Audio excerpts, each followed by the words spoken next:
Hello, everyone. Welcome back to the Dark Pixel Podcast. My name is Mike. And I'm Kason. Some house cleaning items off the top. I made an announcement on Twitter a few days ago. Yeah, I heard that. I have quit Final Fantasy XI forever. I will never, ever, ever play that game again as long as I live. And once again, I quit at roughly the same spot as I have the previous 4 or 5 times. I just don't like that game. That's wonderful. That's just great. So, that being said, I am taking... well, I guess what I want to do is I want to get about 5 to 8 people together to essentially collaborate on for that video, for the review for Final Fantasy XI. So I'm looking for 5 to 8 people who know the game really well, played it back in the day, are passionate about it, you know, what have you, who would be willing to not only provide their thoughts to me, but in the video itself. So I'm going to be making assignments for certain portions of the review to be written and narrated by other members of the community, and so it's going to be like a multiplayer review. Since it's a multiplayer game, I figured that would probably be a good way to do it. So, anyways, if anyone's interested in doing that, please hit me up in a personal message on Twitter. My Twitter handle is @McBreest, McBreest, or a private message on Discord. You can join the Discord server via the description, the link that's in the description. Either one of those 2 ways you want to reach out to me, do so. And I'll move forward on that video and get it over with, but I'm not gonna get through the content of the game. It's just not gonna happen. I can't make myself do it. Okay.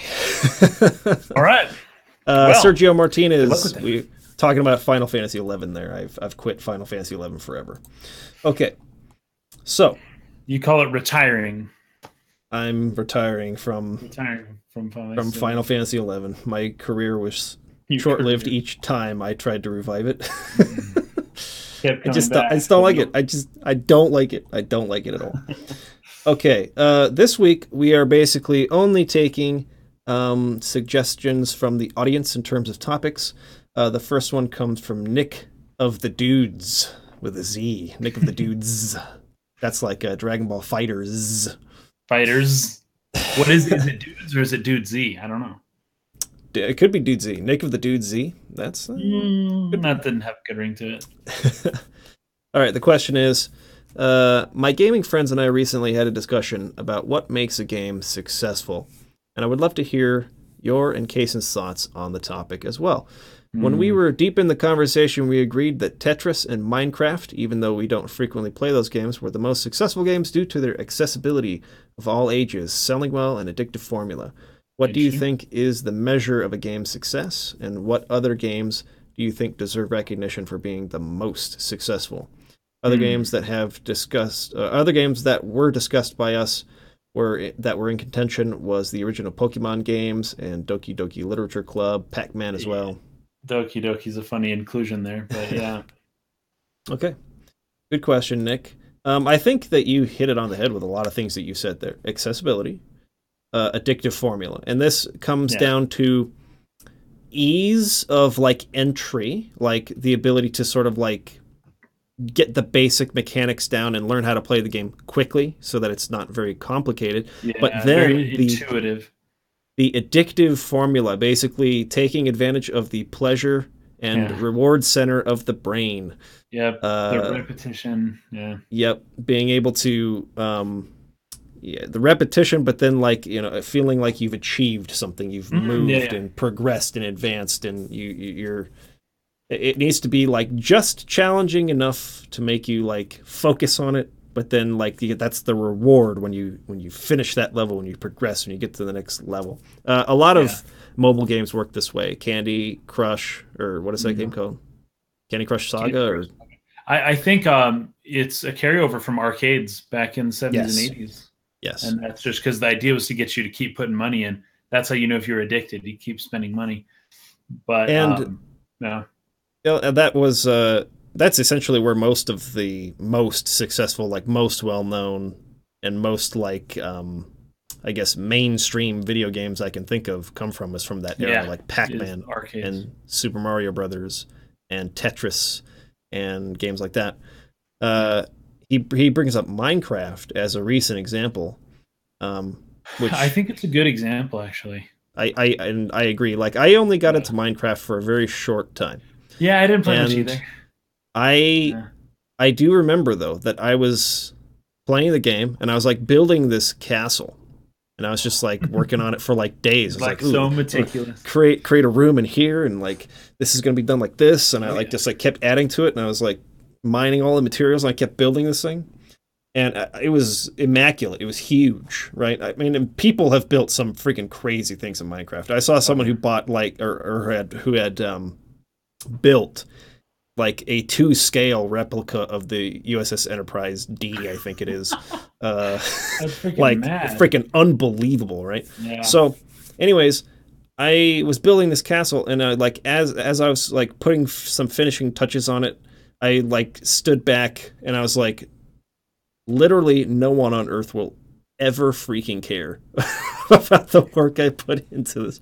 And that's when I like hard quit out of playing Minecraft because it was like I was putting all this Yeah. thought and energy and time into something that I mean, it's not that like other people have to appreciate something as much as it is like I wasn't getting what I traditionally want out of a video game, which is interactive storytelling and that sort of thing. I was kind of just like working and building something, and I was like, I could be working and building other creative endeavors I'm more interested in. Working on videos for the channel. I could be doing all kinds of other things. So, but there was something in that experience where it was like that hit that specific part of the brain for me. It was like Yeah. the time spent acquiring the materials and then like putting them to use and like seeing an idea like come to fruition, like a castle be built. It was like I think it hit that exact right part of the brain, the reward and pleasure center. So Yeah. that makes it addicting, right? Without the literal, it's not. I wasn't actually addicted, but the way that people use the word addicting. Sure. Um, and so I think that with all the games you're mentioning, that's really the key. It's got to be easy to get into and very easy to get addicted to it, and rewarding for putting in a lot of time. I'm trying to think of. I don't have any experience with Doki Doki Literature Club. What is that? Doki Doki. Okay. Well, now I don't know exactly what he's referring to here. I do know that there is a Japanese dating game called. Well, that's Tokimeki, so that's a little bit different. I don't know if Uh, Doki Doki is the same as Tokimeki, but Doki Doki is like the. I'm pretty sure it's the onomatopoeia for like a heartbeat, like Doki Doki Doki Doki Doki, something like that. oh, huh. But I never actually played the game Doki Doki Literature Club, so I don't really know. I just thought it was funny it was even included because amongst all the other names on the list, that was the one that was Yeah, least successful by any measure. and he did say at the very end, DDLC, which I think is Doki Doki Literature Club, was more of DDLC, a fad. yeah, fad. But even then, I don't even know when that game came out. Yeah, I'm not sure either. Yeah, Pokemon is another one he lists here, though, but same thing. yeah, very Like good. Pokemon could get picked up by anyone, and that's because Yep. a lot of us were kids. We're just like anyone can pick up and play that. Yeah, And the idea of like collecting, I yeah. think is one of Collecting those was a like big thing. on that Oh yeah, ongoing like unachievable goal that yeah, like you just get exactly. addicted to trying to get them all. Kind of the same thing. Um, so I think that yeah, the structure of video games, especially early on, and I mean that's carried over a lot even into games made today. I mean, obviously, like a lot of the same design principles are in place, but the idea of the games that become the most successful, that absolutely blow up, I think universally are super easy to get into, very accessible, and have some form of an addictive formula to them that just keeps you coming back for more. Um, and yeah, I mean, for the most part, I mean, there are some story driven games that have been very, very popular on that scale. Um, like Halo and stuff, but I think Halo Yeah. on the more wide reaching level, it was all about the multiplayer. It was like getting into Yeah. again a game like an accessible quick like match Yeah, and like 5 minute matches, and then you recycle and do the match again. It's just mhm. repetitive. Yeah. And like Call of Duty was the same way. Yep. Yep. I think a lot of the current really big like MOBAs, League of Legends, Dota, they're all very much the same way. Overwatch, like Yeah. I think these games that really blow up and become super mega successes. Right now it's the whole battle royale formula, the Hmm. Fortnite and the PUBG. Yeah. Same idea. It's like you're doing the same sorts of things over and over again, like slow progression, but like you're hitting again pleasure and reward center of the brain, and they're Hmm. real easy to get into. That more or less will spell success for you. Yeah. There have been some examples of more complex RPGs being very successful, like Skyrim. Well, I don't mean Skyrim. I mean the Elder Scrolls as a series. That has become more and more accessible over time, though. You'll note, and the more accessible it became, The the more more popular popular. it Yeah. became. Yeah. Yep. Exactly. um, so, anyways, there are some more complex games that have become big hits like that, but generally, I would think that that's kind of the formula to success: Yeah. accessibility and I being mean, when you addicting. look at like a chart of the most popular games or game characters that basically everyone in the world knows about, and Mm, Pac-Man's at the very top, right? yep. But Tetris and Pokemon like Pikachu or Mario, um, and even Minecraft, those would all be at like, I don't know, between 80 and 90% of like every person that you would talk to would be aware of those at the Yeah. very least, even really old people, which is saying Mm, something. And that's probably the best measure for like overall success. You can make arguments for little success, like different genres wanting to be successful in their own little realm. But when you talk about most successful, you've got to factor in total population, the whole world, everybody. yeah, sure. And if it's a game that not everybody can play, then its chances of being the most successful game are limited. Mm, So I think he's spot on with those. It's funny that Minecraft's even in there because there is no. It's more like Tetris, I guess, where there's no main character. There's no. yep. There's I don't know. You're just building stuff and you're just playing the game over and over.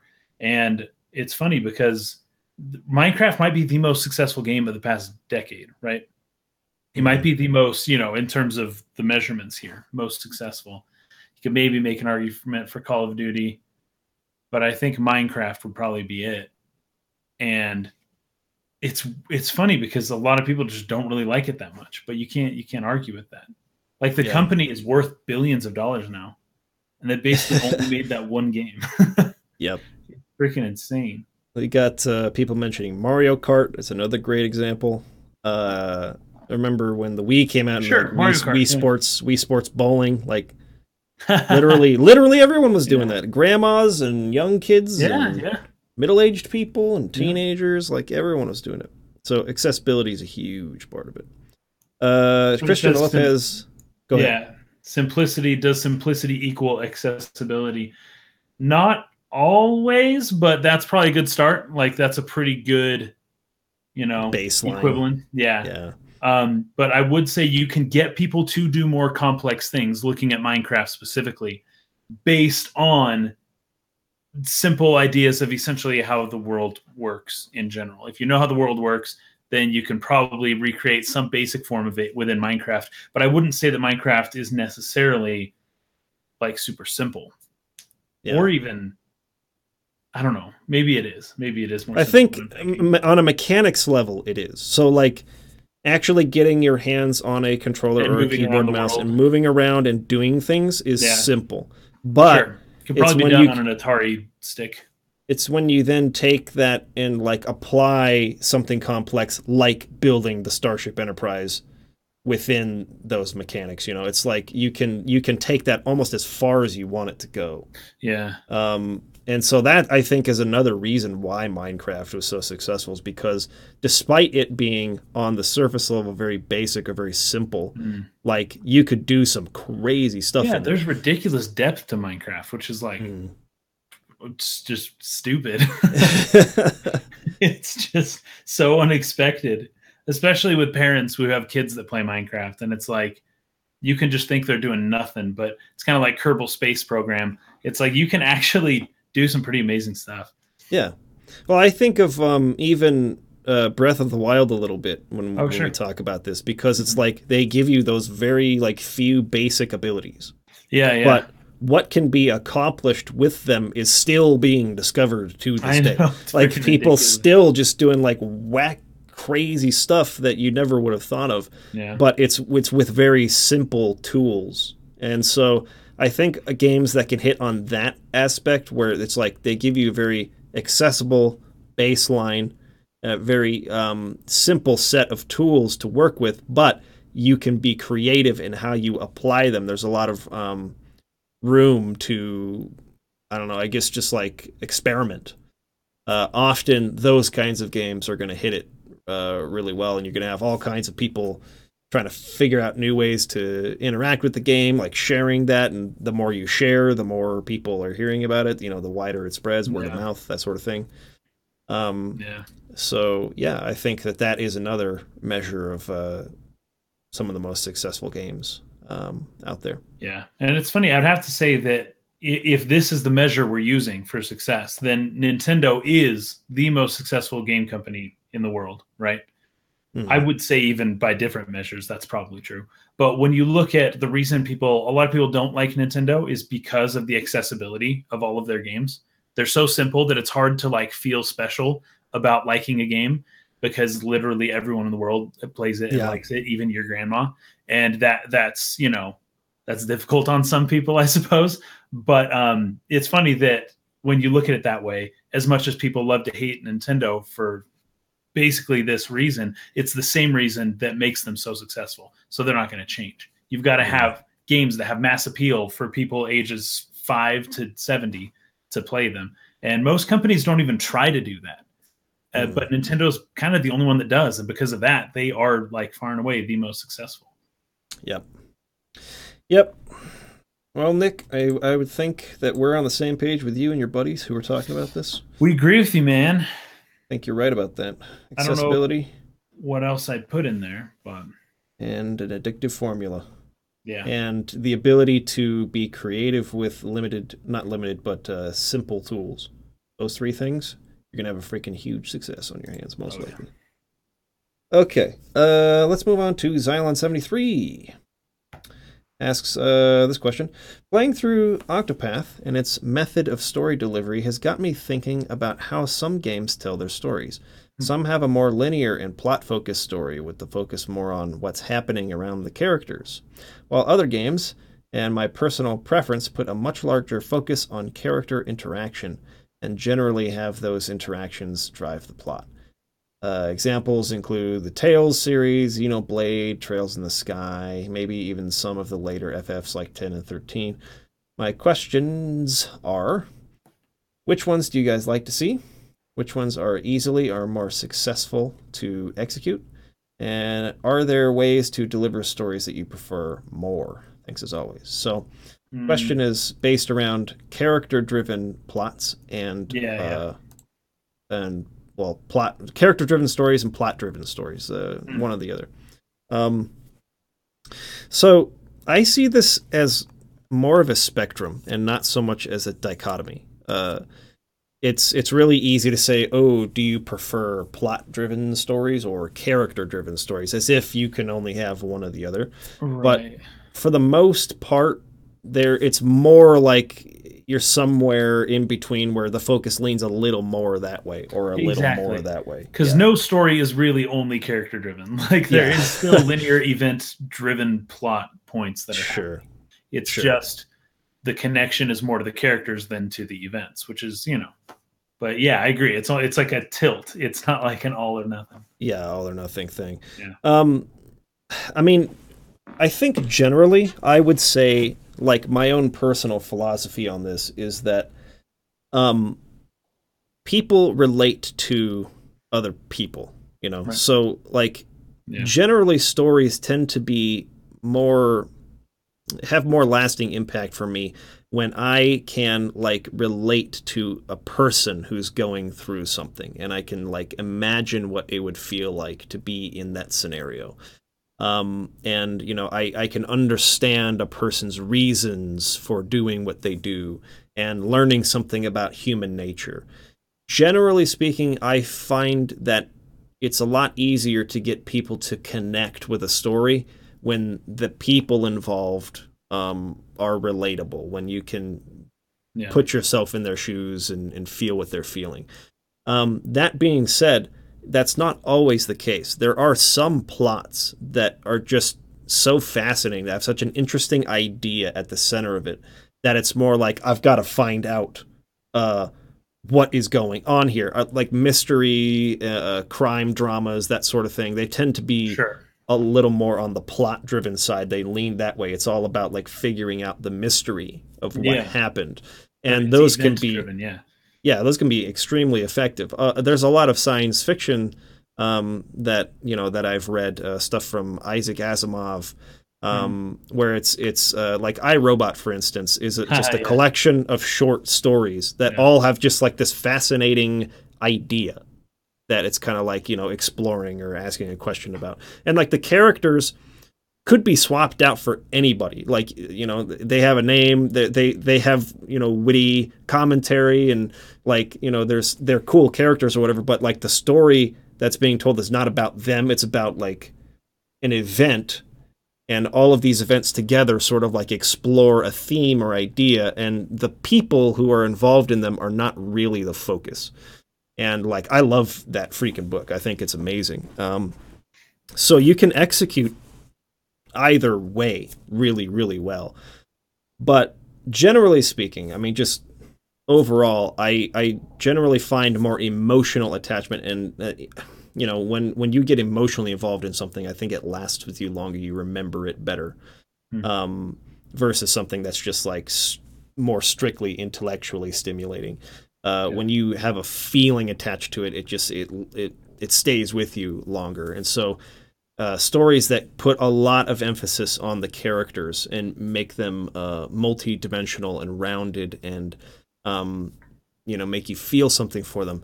For me, I generally like to see those kinds of stories better. But again, it doesn't have to be like a 75% character focus and 25%. It could be like 60-40. It could be Right. 55-45, you know what I mean? But like, if it leans a little more this way and I can get really invested in the people, then like the context surrounding the plot all of a sudden becomes a lot more important to me, Yeah. I guess.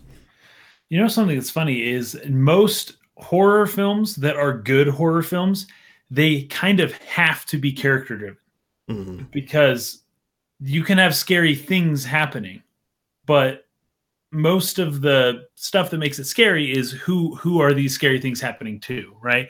It's not just that somebody, you know, creeps out of an attic or comes around a corner and it's really scary. It's no, they came around the corner and the character was there and they weren't looking, and we know this character's history and we can tell that this kind of thing would make them react a certain way. It's not just like a sequence of events or scenes. It's all about the characters, because if you don't actually care about the characters, like this scary thing is happening to them, right? Mm-hmm. It has to be focused on them. When it comes to video games, because there's not a ton of like, there are horror video games, but I feel like it's a different thing. It's just not the same, because because you are the character. So now it doesn't have to be character driven as much in terms of other characters. It's you literally can be the one, like Resident Evil 4. You can be walking down that hallway and you're freaked out because something's going to come around the corner at you, right?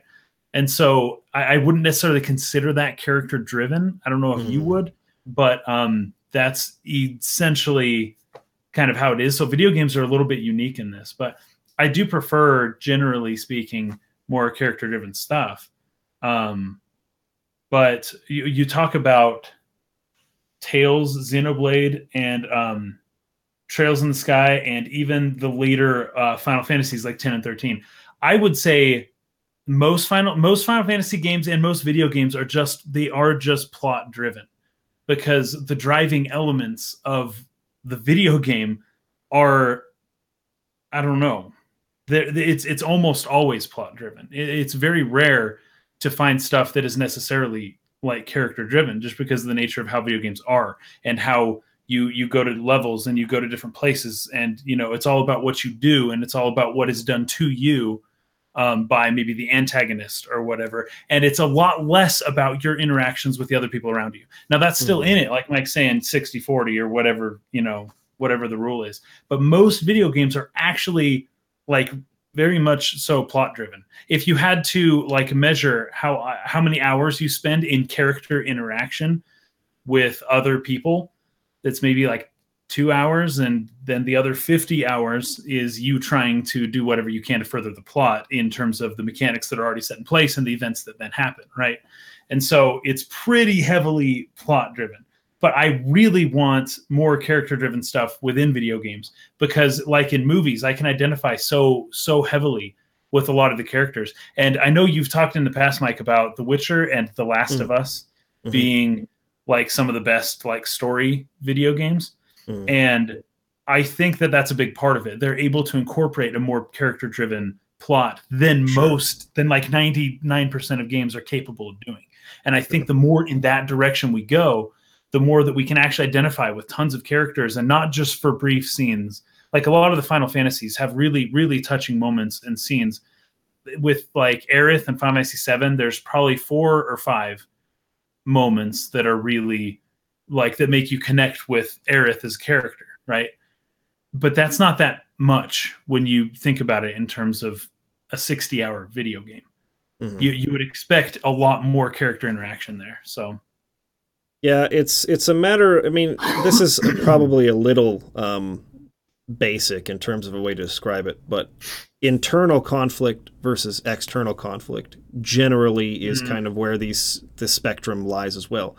When we're talking about a character's struggles, a character's arc, you're talking about generally what they are going through on a personal level. And stories that are very character-driven explore like what it means for people to suffer with whatever is the story puts them through, and what that means to them, and how that affects them, and how that changes them. Versus a lot of AAA video games, which is what most people play, they tend to be more on the epic scale, right? And when you do that, you have lots of large external conflict that's sort of like driving everything forward. And the characters are sort of reacting or trying to do their best to stay on top of these external conflicts. Lots That's of The Legend of Zelda. Is just nothing but external conflicts and you helping other people with their problems. Well, basically, most like epic fantasy in general today is derived from what Tolkien sort of like innovated, there. And for the most part, as much as I love the Lord of the Rings, that's not really a character story. It's very much like a plot-driven story. Not as much. It's very, very much about like world-scale type of external conflicts, and it's like that's not to say that there's no good character development in the story at all. Again, this is a spectrum, but like that story is the characters are pushed forward by external conflicts that are thrust upon them. And that's like the point, right? They're little hobbits. They aren't going to do this on their own. Like crazy extenuating circumstances forced them to be where they are. And that's essentially what he was going for. So you see a lot of epic stories that sort of have come from or evolved from that template. Both in science fiction and in fantasy, that really put this huge emphasis on a world-ending threat or a large external conflict that like makes the characters have to get involved and move forward and call them to action and whatnot. And so a lot of television series, classic television series, were also established almost on purpose with characters that never changed. And it was just about like, how can we put this group of wacky characters, whether that's MASH or Family Matters or whatever it is.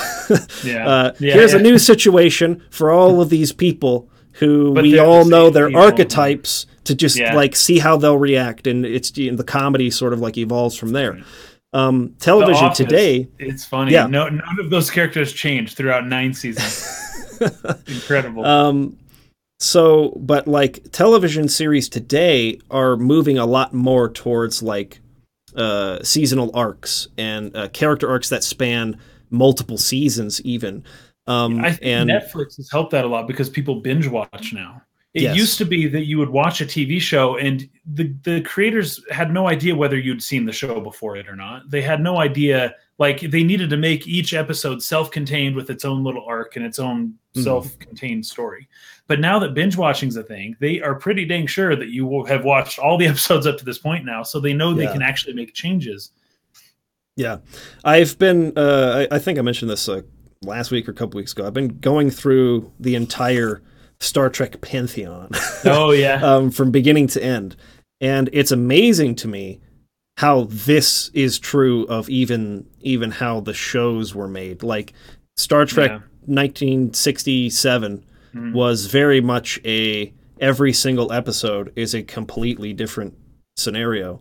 Yeah. Very, very rarely do they bring do they have the same dudes who remain pretty much the same all the way through the show, who just sort of like react to a new situation. And then like into the next generation, it was structured pretty much the same way, but they started to have some plots that would last an episode, maybe 2 or 3 or whatever, like the 3-parter, 2-parter, whatever it is, one that might like end at the end of a season, and then they'd like finish it at the beginning of the next season or whatever.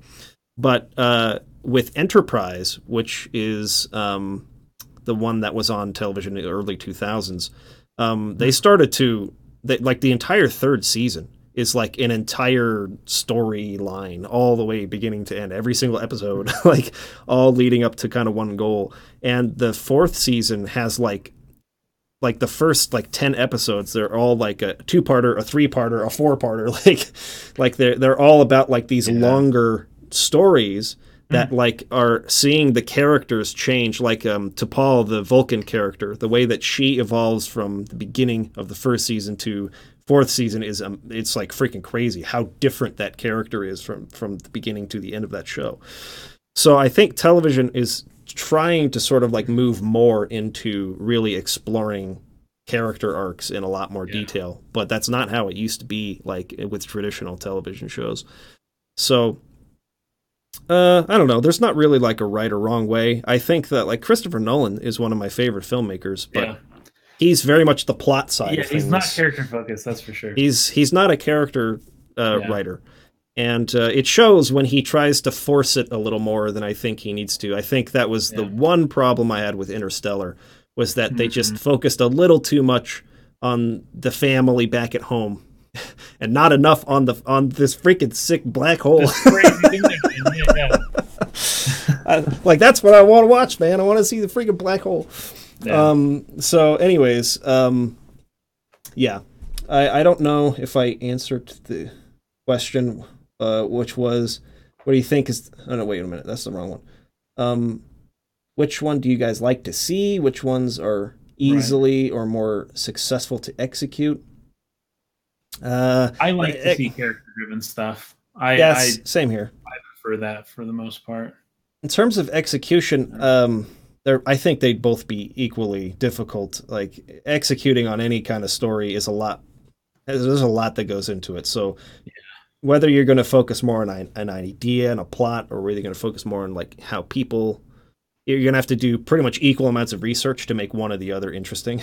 You're going to either have to understand psychology and like the way people react to stuff, or you're going to have to like do scientific research into whatever, like black holes or whatever it is you're doing to like understand how they work, right? And how time is warped by gravity and stuff like that. Like, there's no easy way to do it.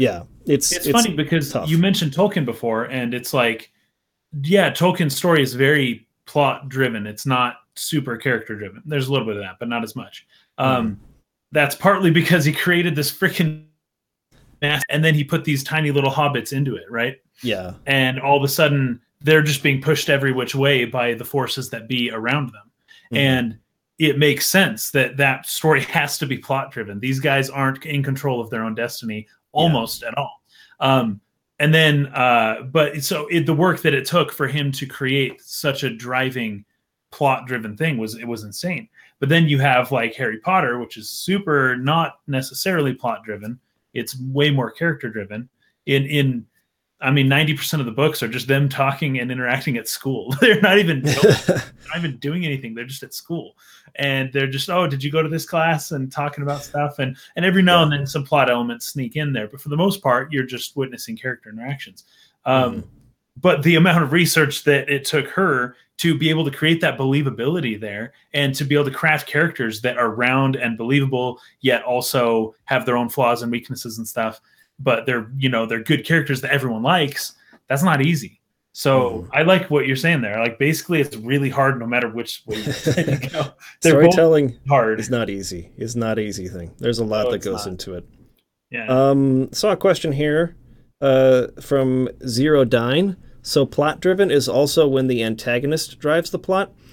Can be, but there are also a lot of stories that focus on antagonists and why antagonists think the way that they do. Sometimes exploring the antagonist's motives can be kind of a character study in and of itself. Why does a person become evil? You know, I think immediately of say like Final Fantasy Tactics with Delita, who is considered in some regards the villain of the game, or one of them. That's a good example. And like seeing his journey into becoming cold and harsh and a bit cruel, even to accomplish what is ultimately a noble goal, but by any means necessary kind of thing. You could look at that as more of a character driven story with Delita and Ramza and everything that they go through. But at the same time, there are forces kind of beyond the two of them, which I won't get into to avoid spoilers. That sort of like kind of come into the story midway through and are more prevalent towards the end, that are very much in line with the more of the epic fantasy kind of storytelling, where it's like,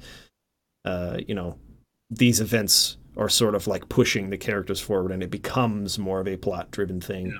But they did a really good job, at least in the early going first half, of really like attaching you to the characters, showing how they become the way they are. And so I think that game has a really good balance of the two. Yeah, I like the question was essentially, if an antagonist is forcing a character to do something, is that considered plot driven or character driven? Is that kind of like what it was?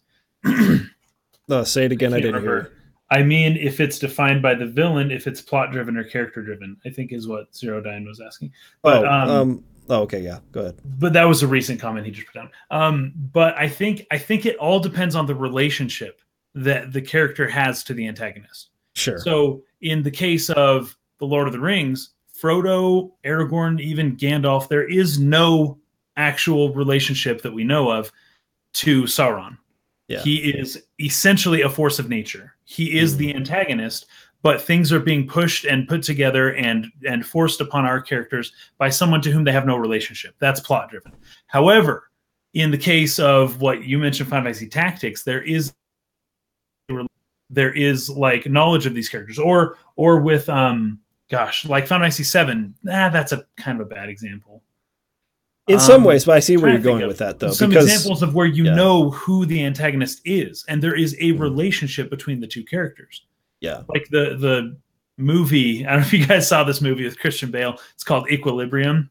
Wonderful movie. But the interactions between the antagonist of the movie and the character make it, I don't know, just a little bit more character driven than it otherwise would be, I suppose. But that, I think it all comes down to the relationships. If you don't even know who the antagonist is, like Harry Potter met Voldemort like 4 times, like 5 times maybe, like throughout the whole course. Voldemort is not, any interaction they have would not be considered character driven, because there's just few and far between. And then finally there's a showdown at the end, right? And that's not, you can't consider that character driven, despite the fact that they are characters and they are driving things. It is still plot driven. But if all of a sudden they're close together, but somebody gets betrayed, like in Mission Impossible, that maybe would be a little more character driven. I don't know. Yeah, I see where you're going with that. And I agree. Yeah. A lot of antagonists are not round characters. They're very one-dimensional, I guess. It's just like they're evil and they're trying to take over the world or whatever it is, and it's like they basically exist to create conflict for the main character to overcome or whatever, right? And so the main character's reacting to the evil plot of this villain. Yeah. Many villains, if not most of them, are that way. Exactly. So, yeah, in those cases, which I think Zero Dyne might have been referring to, those would be plot-driven stories versus character. Even though the antagonist is a person, a character. All right, well, great question, Xylon. Thank you for asking. Super good one. Let's move on to Squarehard here. Responding to your tweet about Final Fantasy XI. Oh, here we go. How would you feel about Square re-releasing the game as a standalone title with more streamlined gameplay? Would you be willing to play through the game at that point for the story, or are you soured on the entire experience at this point? Speaking more broadly, how would you feel about MMOs being reworked and re-released as single-player titles after their servers are shut down? I think this would be a good way to preserve the games for historical and artistic purposes, but would they even be the same games with the multiplayer component removed? Very poignant questions. I think that's a really good question. I love that idea behind the question. I don't know if it would work. Like, there's huge question marks as to whether or not you could even take a game like Final Fantasy XI and turn it into just a linear story that would work. It would have to be reworked considerably, I'd imagine. But I think that'll be awesome. I think it's a really good idea, and that would be really cool if companies kind of dedicated some amount. Then you could have like a re-release, basically, of the game, but take out the whole subscription online model and then have people just play it. I think that'd be so cool. Yeah, so there was another question asked on Patreon by Dude McGuy about FF11 that it didn't include, but I'll just answer it quickly here. He was asking about what was the straw that broke the camel's back for me. It wasn't anything specific so much as it was just like the amount of time needed to do anything in the game that I don't have, and I don't really enjoy it. So there wasn't like any one thing that's like, oh, this game sucks, I hate it. Like, I don't like the UI, I don't like quest structure at all. Those two things probably annoyed me the most. I hate the grindy nature of MMOs in general, so that's a more of a genre problem. But ultimately, I just don't have the time that it takes to actually freaking get anywhere in it, and I'm just not going to make the time. I don't freaking want to. I don't enjoy it. So, that being said, one way that they could make me interested in playing that, because the story of the game is actually pretty interesting. It's actually pretty good. If they did some kind of demake, which is another topic we'll get into in a minute. That would be sweet. That FF13 style one that they did for the story recap, that video we watched a couple weeks ago. That is so smart, dude. They need to make that into an actual game. If they did something like that, where it's like they just take the story of Final Fantasy XI and they create a game that's more focused and linear in the way of telling that story, I would be very interested in it, because that's the reason I really have loved and stuck around with Final Fantasy for so long to begin with, is those stories really meant a lot to me growing up. Yeah. And so that's why I play them. And I don't play them because I love the reward of hundreds and hundreds of hours of grinding and leveling up jobs. That's not why I play Final Fantasy. Man, they're all like that. So yeah, I mean, if it has a good story, so being able to experience that story where the story is a major focus of the experience and not so much the MMO structure, where they want you to take a lot of time, they want you to spend a lot of time planning and coming up with parties and interacting with other people and all the stuff that I just don't care about. If that's removed out of the game and the things I do care about are given a stronger focus, I would be super interested in that. if they made some kind of offline single player version of Final Fantasy XI. I know that even in the retail version that's live now, you can solo a lot more than you could, like, especially way back in the day when it was first released, where it was impossible to solo most stuff. But because they provide, I forget what they call them, but there's these NPC characters you can recruit to your party. So, non-player characters that you can, like, bring in and they can go fight with you. If they could do that, if they could turn it into an offline single player experience, I would play it again for sure. I would play it if they did that.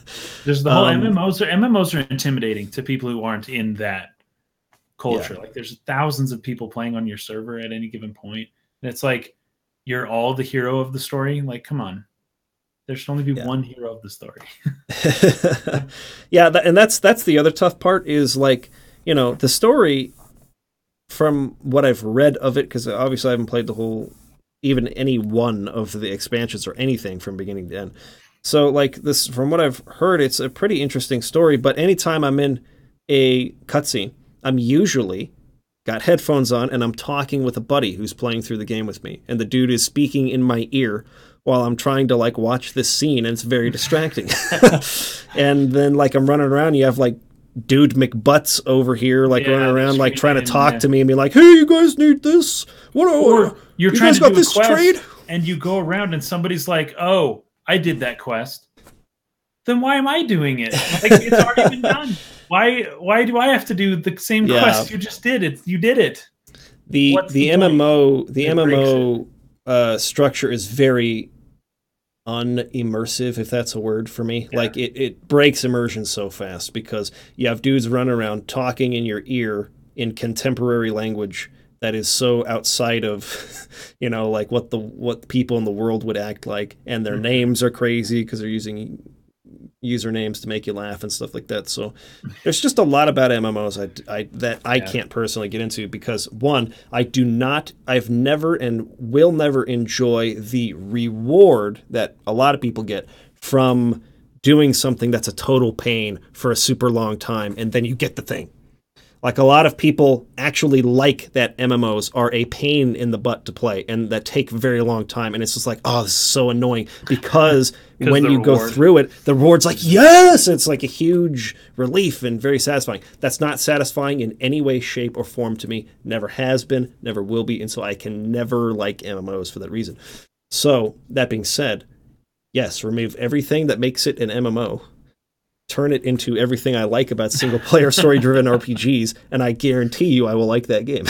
Now you've got something. Especially because the stories are kind of cool, and they've released a ton of expansions for it, which is like, at this point, the story is pretty immense, and it would be cool to just experience that without having to buy your own private server. And he also brings up a good point about preserving games after their servers are shut down. I've already had problems with that with games that aren't even MMOs. Freaking Chaos Rings 1. It doesn't exist because they took it off of the freaking store, and it's like, I've heard some people saying you could get like a PSP or PS Vita port of it or something like, but I think it's only in Japan. I don't think that that's available outside of Japan. So you'd probably have to get some kind of translation mod and whatever to be able to experience that again. But, like, they removed that game. They took it off their servers. It's not there anymore. Hopefully they have a copy of it somewhere internally, but, like, the preservation of that game, will I ever be able to play it again? I don't know. I don't freaking know, unless I, like, pirate it or try, to emulate it or something like that. So anyways, I think it's really important. And I have been worried ever since, Final Fantasy XI came out about that particular issue, like preserving this for future generations. It's part of, like, why I started doing my Final Fantasy reviews. Like, part of the motivation for that was from my own personal, like, remembrance of these experiences, to be able to go back and relive them and remember what it was like to play them, even just for myself. In case Final Fantasy XI ever goes offline, and I'm not going to have a chance to, like, sit down and experience that again and remember for, like, the 5th, 6th time how much I hate it. I have a record of that exists, that I contributed to, or that I made, that helps me uh, Hmm. preserve the experience and remember the experience. And so preservation of online games that were online only, I think it'd be extremely valuable if they were to release some kind of version of the game when the servers are all shut down that can be played single player. I'm all over that, but will they do it? Probably not. But Oh, they will never. They would never do that. But you got to think at some point, because they're remaking Final Fantasy VII, right? It'll take them a million years, but maybe at some point they will do certain remakes that are less intensive, or certain demakes that are way less intensive, eventually they're going to get to Final Fantasy 11, and they're going to have to decide: do we put this into do we re-release this as an MMO again? Which is probably what they would do. Or do we try and work something into a remake or demake of that specific title? Because eventually, and it may not be for 30 years, but eventually they'll get to Final Fantasy 11 and they'll have to decide what to do. Yeah. And 14 and the online games, because people will be calling for them to be remade at that point. Mm-hmm. And what are they going to do? Another MMO? Probably. It made them tons of freaking money. I think Final Fantasy 11 is the most profitable Final Fantasy of all of them ever. And it's because of the subscription-based, like, you get certain people that spend tons of money on an online game and tons of time on it. They're playing the game for 1,000 hours. And, like, that's worth more than, like, 10 other people who would have just played a normal game and just bought the one game one time and not had a subscription for 10 years. So it would probably be released as an MMO again. But I would hope that when they get to that point, they release some way for people to play it, not as an MMO. Yeah. I vote for a demake, but that's just me. Hater Badawi is saying, are demakes actually a thing? I think it's more of a concept than it is a thing. I think you could probably count the Pocket Edition of Final Fantasy 15 as a legit demake. Yeah. Yeah, but I don't know many examples. I don't know many examples outside of that. No, I don't either, I guess. Except, Dragon Quest 11 with the 3DS. Oh, the 3DS version. That's true. And the bottom screen, I would consider that to be a demake. Sure. That's a good example. Yeah, but they're few and far between. There aren't many, but I love them where I see them, except I got to point out that Final Fantasy 15 Pocket Edition, I wasn't a huge fan of the way it turned out. That was mostly just because it was on a phone, though. So it would have been better if I could play it on a console. Yeah. Nobody asks, completely off topic, will you release a Final Fantasy 15 review? Yes, I will. I definitely will. 2020. Okay. Here we go. Next question from Daniel Burnham. I enjoyed your response last week about what makes a good HD remake. Turning this around, what games, if any, would you enjoy seeing a demake for? Like Final Fantasy 15 Pocket Edition, or something resembling the Final Fantasy 13 2 16-bit story recap video. Similarly, what traits would you value in a demake that would make it a distinct product from the original? You pretty much hit it. Almost anything. Please. I would be interested in seeing a 16-bit version of. Absolutely. Abso-freaking-lutely. And honestly, Final Fantasy 15 Pocket Edition, just not on a phone. Like, if it wasn't on my phone, and if I didn't have the weird issues with playing a game on my phone, which I do not like, I would have liked that game a lot more. But with the 16-bit story recap, like, if they did a story recap of every game in 16-bit, it would be incredible, and everybody would say, I want to play the game like that. Yeah. You know, I think that Final Fantasy is just a prime example of the type of franchise that is, like, primed for this, because it was at its peak a long time ago. When that style was, yeah. There are tons of people that are like, I want a game that feels like the Final Fantasy I grew up with. I want the new ones to feel like that. So, like, anything post probably Final Fantasy 9 I can think of would be really cool to see it done, because they got, like, increasingly experimental with, like, battle mechanics and trying out kind of different things. But, like, Final Fantasy 1 through 9, the battle system was more or less, like, pretty similar, at least, like, the way the UI works. Like, it's all very menu command driven, and 10's that way too. But, like, the visual style on top of just like taking it back and because a lot of people weren't super huge fans of like 13's battle system or 12's battle system for that matter, or 15 being action based or whatever. And so being able to see those titles, or 11 and 14, which are MMOs, and we just talked about that, taking those stories but just like presenting them with the same mechanics, style, graphics, like all of that stuff of the prime golden age Final Fantasy would be freaking sweet. I think anyone who grew up on Final Fantasy would at least be interested in trying that out if it was available. You know what I mean? Just like, oh, this is cool. It's like The Thing, but it's like the way that I would have liked to have it back in the day. The thing that I love about demakes is that it does not take as much time for them to do. It's low effort. It is a you can have a team of like 6 people making the demake while the other 200 people are making the actual game, right? Yeah. It's way low effort. It's something that any studio can do, but that only a couple have actually ever even tried it before. We have Aaron saying, I would totally buy Persona 1 through 3 in an Octopath style. There you go. Like see, Persona, and that's what people in the comment section are saying. They're saying demakes are really code for like in the style Octopath of Project Traveler. And fine, so be it. I mean, maybe that takes more than 5 or 6 people to do that style. That's a little cooler. It technically is still 3D. There's all sorts of effects going on. That would take a little bit more. But hey, I mean, if you're really going to do a demake, put a big on it, do it like that. That'd be cool. Dude McGuy brings up how you would bring 3D Zelda games to 2D. Says might as well play 2D Zelda at that point. Doesn't it defeat the purpose? I think a lot of people. I've increasingly run into people online who do not like 3D Zelda games. They are all about the 2D Zelda games, and so for Metroid, people like that, there's a similar thing with Metroid too. Oh, yep. People really like the 2D, Metroidvania style of a game, and the newer Metroids were kind of getting away from that.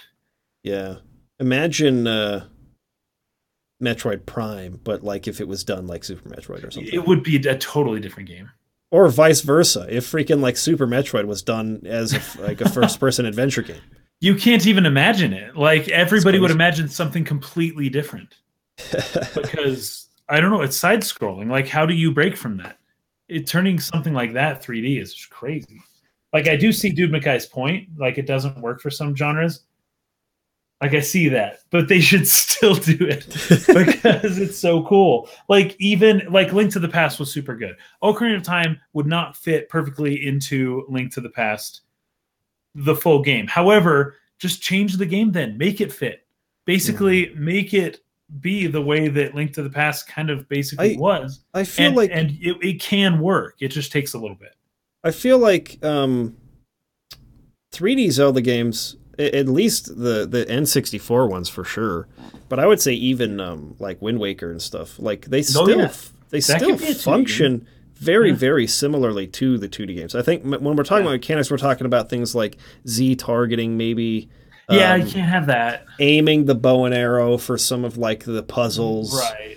It would basically just be like Link to the Past. You just shoot it and it goes. Those sorts of like 3D interactions would go away, but like the base structure of dungeons would not have to change at all. Right. Most of the puzzles would not have to change. They would just change the fact that you're not like aiming at the little crystal things to unlock a door here and there. In terms of like turning your first person view, you would just run Link, because they had puzzles like that on the 2D games. It just, was in 2D. There's one though, the water temple with the iron boots and floating up and down the water, and I don't know, that might be a little difficult. I guess the way that you would handle depth in terms of like vertical levels of a dungeon like that would be maybe kind of how they did it in the Link to the Past sequel, Link Between Worlds. Oh yeah. They had a lot of that because they had the 3D mechanic in it where you could like see depth on the 3DS screen, right? Oh, so it's like you could like bounce up to the top and you'd see depth down to the lower levels. I think that there are ways you can do that from a top-down perspective that would probably still work. But yeah, I think the most troublesome dungeon of Ocarina of Time to translate to a 2D game would be the water temple. But whatever they do to make that work would be fine. Like, water dungeon freaking sucks. It's the worst temple in the game. If they did something to make it so that it was just simplified for the 2D purposes, it would probably make it better. That's all. Alex Clayton was asking about what do we mean by classic era Final Fantasy, and then he asked, "Do you mean Sakaguchi era?" Yeah, pretty much. 1 through 9, basically. Yeah, 1 through 9 is pretty much it, and I think it's golden, like really golden years are basically 4 through 9, 4 through 9, because I think that the PlayStation era and the Super Nintendo era were both very, very popular and produced some of the best games made ever. So I would say those 6, 4 through 9, 4, 5, 6, 7, 8, 9. Yes, 6 games. A lot of people include 10 in that. I don't know. I think you can. Because 10's a very good game. It's a rough, It marked the beginning of structural changes to basic design philosophy that has propelled the series into something different. It still had turn-based combat. It still had a lot of elements that are familiar to the older ones, but its world map structure, linearity, things of that nature with map design is just one example of ways that it sort of started changing a bit. So yeah, a classic era, 1 through 9, but specifically I'm talking about Golden Age era, which is 4 through 9. See, now dude guy's talking about a Mario 64 demake. Okay, fine. You can't demake every game. I get your point. I totally get your point. Totally get your point. But most games can be demade. A demake of Mario 64 would be... I don't actually know how that would go. That one I'd have pretty big questions on. Maybe that would have to be done more like Project Octopath. Yeah. Alex says he's exec producer on 10. Yes. Executive producer means financial involvement as well as basically like putting a team in place.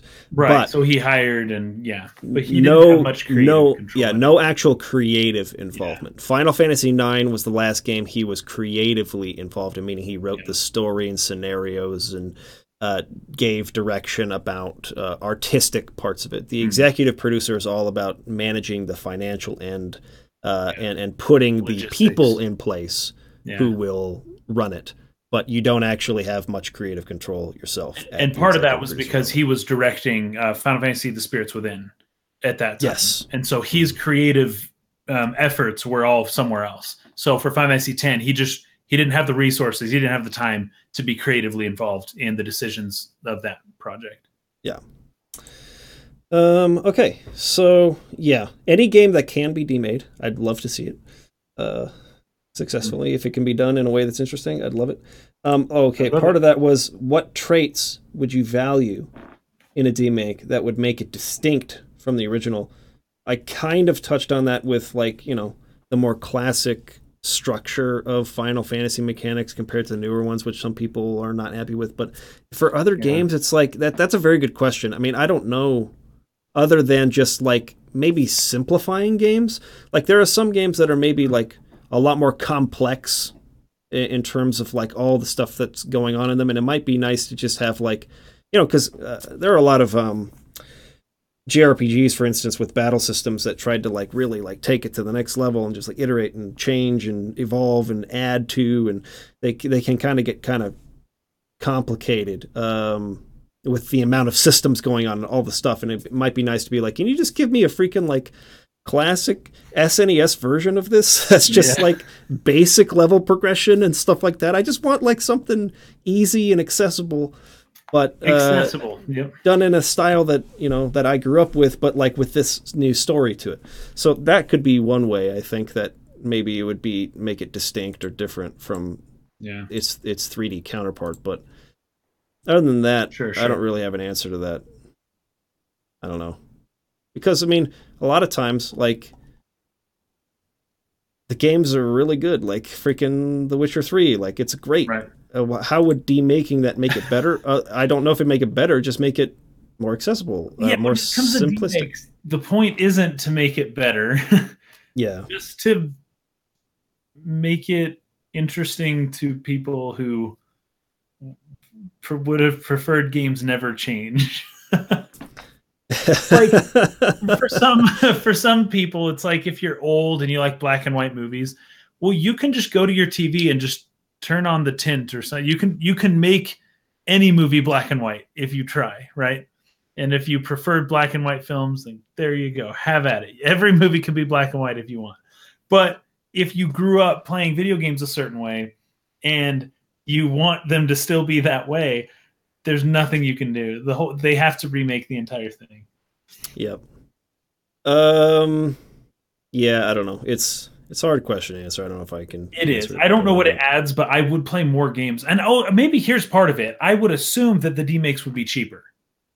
I would hope so. Yeah. That I can now play this awesome story for only $20 instead of 60 or 30 That'd be sweet. Or something. You know, That'd be or in the case of Dragon Quest XI, it's just packaged with the game. And if you want to experience the game like this, then you can. And if you don't, then don't worry about it. But it came with the game at no additional charge.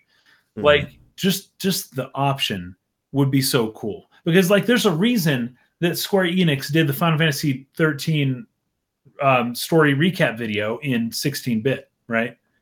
The reason is it's really cool and people enjoyed seeing it that way and it was really fun and interesting, right? And you don't need any more reason than that to demake a game. Yeah. Somebody up here brought up Xenoblade, and I think they were possibly referring to Xenoblade 2 as needing to be less complicated and demade, and I would say yes, please. Yes. Also, any game that I don't like the voice acting in, because there are some games with great voice acting. I think a lot of games are getting much better with voice acting these days, but slowly. Some of them, they have some cringy voice acting, and it's like, I would love it if this was an SNES game and they didn't talk. Didn't have to deal with that crap. And I can just imagine what they sounded like, right? We'll get into that in a later topic as well. Also, what's up, Damien? How's it going? Good to see you, bro. Okay. Anyways, good question. Thank you for that, Daniel. Moving on to our last question of the day. This one comes from Sergio Martinez. Thinking about how voice acting among the RPG community can be such a love or hate thing, have you guys ever considered that perhaps this is why we have not received something like a Chrono Trigger remake where the main character is a silent protagonist? One of the most common criticisms I saw online for the Alliance Alive was that while plenty of people loved it, it really bothered them that there was no voice acting. If Chrono Trigger was to be remade, there is a chance that voice acting would be implemented, I think, but there are two potential issues, at least here. How will fans react to what is often called the best RPG of all time when that a voice in their head is defined by what they basically heard in their own mind? And then two, how will they handle Chrono? Should he have some created dialogue so that he speaks? Or will it be awkward if the entire game has voice acting except for him? For all we know, him remaining a silent protagonist will diminish certain scenes, like his death. I might have censored that. Anyways, that's a spoiler. Unless they cast a voice actor for him as well. And if they go the Zelda route, where his voice actor only grunts and yells, there's a chance that will not satisfy RPG fans either. This is a good one, man. Okay, so I would say the lone reason why we haven't seen like a remake of Chrono Trigger has nothing to do with this. Thank you, Super Luigiac. What's up? Really appreciate your super chat, man. It says, just saying hi, you guys rock. You rock too, man. I appreciate you following the channel and being here with us on the podcast. Thank you. Yep. I think that it has more to do financially. It's always a financial thing first. And Chrono Trigger is one of the most popular JRPGs of all time. But especially however many years removed it's been since Chrono Cross came out, since we had the last Chrono game. I don't know if there are a lot of kids growing up today, people in sort of like the target age range or demographic that would like rush out to buy Chrono Trigger necessarily. I think that might be more of why they wouldn't put the resources into a remake of Chrono Trigger. Whereas, like, say, Final Fantasy VII, which they are going through the trouble to do that with, was lots of trouble. way bigger, way more successful. I mean, like a 10 million seller versus I want to say probably like 2 to 4 range, Yeah. right? Um, so, but I do think that it would be tough, but not impossible. I think that like Breath of the Wild, for the most part, did a fine job with making Link silent. It didn't feel Yeah. awkward, at least to me. I don't know if it did to you in any scenes where No, it's like I never he really should be got speaking. that. The Zelda team always does such a good job with that. But Yeah. another kind of side note to add to that is that that game was not fully voiced. It was mostly read text. So Yes. in that sense, it's not quite what I think Sergio's talking about here. Because when Yeah. I everyone mean, else is verbally talking and your dude's not talking, I think there is something a little different about that. Because because the like cutscenes were the sometimes awkward. the cutscenes in Zelda, like I they were, but I never The felt. Mifa ones were. That was mostly because her voice was weird. But at the same Yeah. time, it's like Link isn't saying a word. And sometimes it works. Then the scenes with him and Zelda works very well. The scenes, because he's subservient, he's a servant, and he's just there to protect. He's not there to be friendly. But in the scenes with like Mifa and the other characters, I think I did feel a little Really. bit of awkwardness there. It's interesting because I just didn't remember ever thinking about that, and Mm. maybe it's because I had the expectation that Link doesn't talk, and so it felt Right. normal because he just doesn't. Mm. But I don't remember ever feeling like, oh, he should be speaking here. It makes no sense for him not to say something. So I think that is actually part of the reason why for so long they avoided doing voice acting, though, because they don't want to give him a voice. Right. And especially after the debacle of Metroid Other M, where Yeah. Samus spoke for the first time and everyone Mm. freaking lost their minds. Like, there's just a lot of risk involved in Yeah. taking a beloved character that's never spoken before and then trying to make them speak. So, okay, you try to make them not speak in Breath of the Wild. But like you're saying, I think for the most part in that game, it is just clicking through text. It's just cutscenes mostly that have Yeah, it's mostly voice just acting in them. yeah. And those are never like very long exchanges necessarily. Mm-hmm. And so I think that you can maybe get away with it in sort of like short bursts of a character like not talking.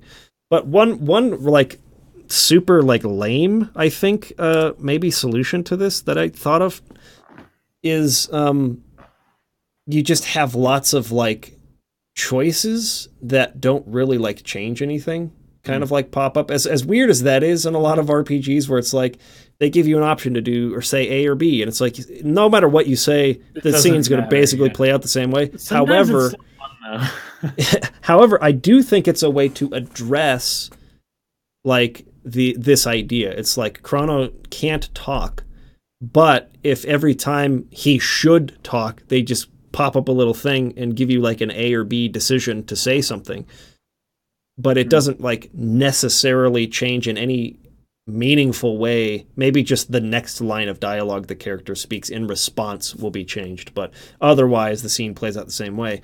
I think there's a way to design I guess like choices in that way to where you can just avoid the character having to speak, and it's like you are choosing to say this or that, but it doesn't really affect much.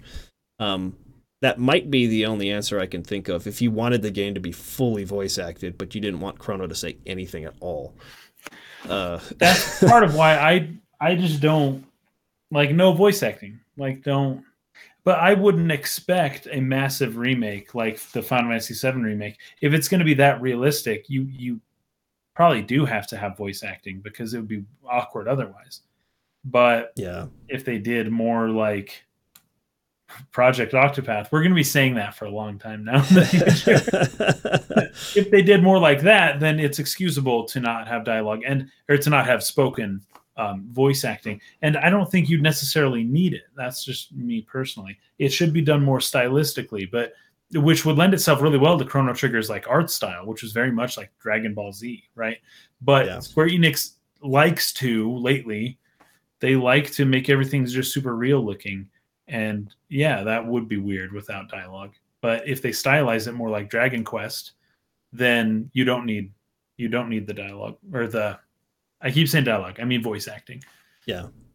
I'll just say that for the record, Chrono Trigger should not be remade.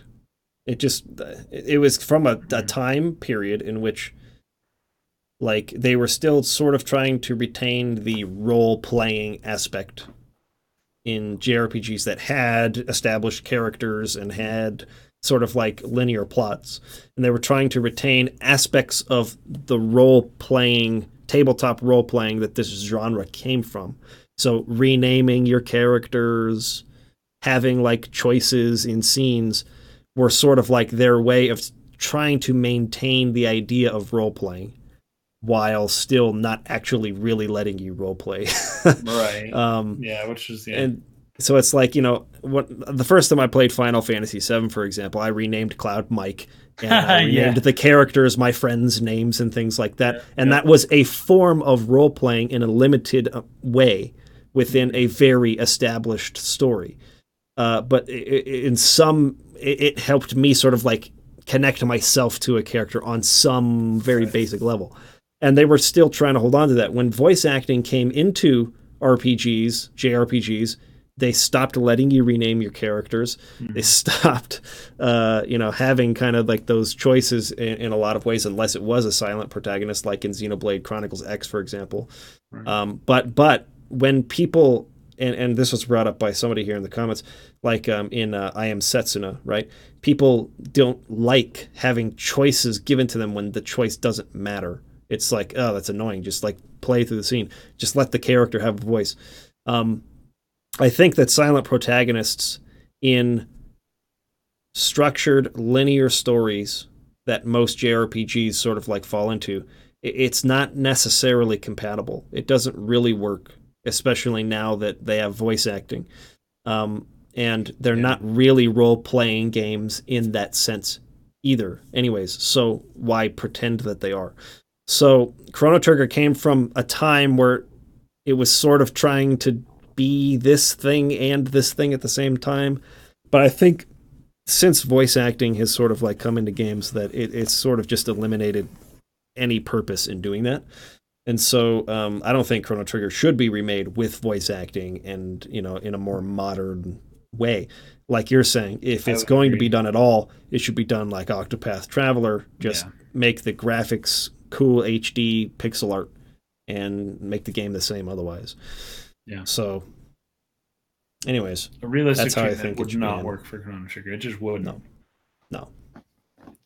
Yeah. Okay. Well, that's the end of our podcast, everybody. We're done. Thank you for joining us. Thank you, everyone who submits the questions. We love the topics you guys come up with. They're very thought-provoking. Yeah. Awesome. Always coming up with great new topics for us. So send more our way. We'll see you guys again next week. Peace out.